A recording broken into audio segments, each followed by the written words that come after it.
On est vraiment encore totalement dans l'expérience. Comme tu le dis, c'est 3 années. On en a deux de complétés, 2 années qui nous ont permis de tester des modèles d'affaires différents.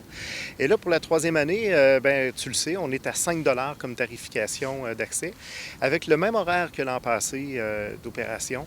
Donc pour nous, là, ça nous permet vraiment de découvrir comment réagit la clientèle, comment le marché s'adapte à l'offre. Et l'idée, à terme, c'est de trouver le meilleur modèle d'exploitation là, pour que le projet puisse être pérenne dans le temps. Et l'an passé, bien, la température a été plus ou moins clémente. Ça a dû jouer par rapport à l'achalandage? Oui, tout à fait. Ça a été le premier facteur là, qui est déterminant de la fréquentation. Ça, on le voit, parce que l'année dernière, on a eu parfois de très belles journées aussi où l'achalandage était même supérieur à la première année d'opération. Alors, on se croise les doigts pour que 2024, le soleil soit avec nous là, et motive les gens à embarquer à bord du navire. Et là, maintenant, jusqu'à la fin de l'été, c'est 7 jours sur 7. Il y a des gens qui viennent ici au niveau de la navette. Ça va terminer à quelle période, grosso modo, la fin du travail? Oui, c'est ça, le même horaire que l'an passé. Là, donc, en fait, on se rend jusqu'au début octobre, Ah. près de l'Action de grâce. Là. Donc, c'est à ce moment-là. Mais les gens peuvent toujours trouver les détails là, sur le site Internet de Croisière AML, là, où se fait la vente des billets. Pour ce qui tourne autour également aussi de la navette fluviale, on relance toujours la navette qui amène à différentes destinations pour les gens qui souhaitent le faire. Canyon, Mont-Sainte-Anne, Sainte-Anne-de-Beaupré. Donc, c'est quelque chose que vous renouvelez encore cette année?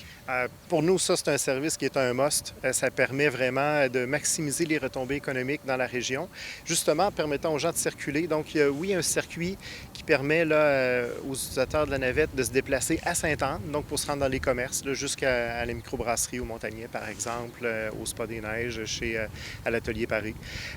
Et comme tu l'as dit, on offre aussi un circuit pour aller jusqu'au Canyon de Sainte-Anne ou au Mont-Sainte-Anne. Donc, deux produits complémentaires nature aussi qui s'ajoutent à la visite du centre-ville ici et à la découverte de la basilique là, qui est disponible. Et on ajoute aussi, je crois, est-ce qu'il y a un retour pour les visites historiques de Sainte-Anne?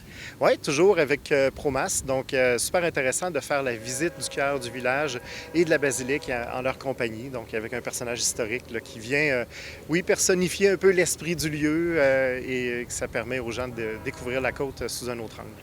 On a parlé de ce 3 ans projet pilote. Est-ce que vous avez déjà commencé à regarder pour 2025? Qu'est-ce qui se prépare de ce côté-là? Alors, c'est sûr qu'on regarde en avant, mais très honnêtement, il faut vivre l'expérience de l'été 2024 pour tirer toutes les conclusions, pour savoir comment on peut voir le futur de la navette fluviale. C'est un gros projet, ça mobilise beaucoup de gens, beaucoup de partenaires, beaucoup d'argent aussi. Donc, il faut vraiment faire nos devoirs comme il faut jusqu'au bout avant de tirer des conclusions là, de ce projet pilote-là de 3 ans qu'on vit actuellement. Bernard, on va souhaiter à tous un été fort beau pour amener justement les gens à venir ici au quai de Sainte-Anne et à Sainte-Anne-de-Beaupré. Un grand merci à toi.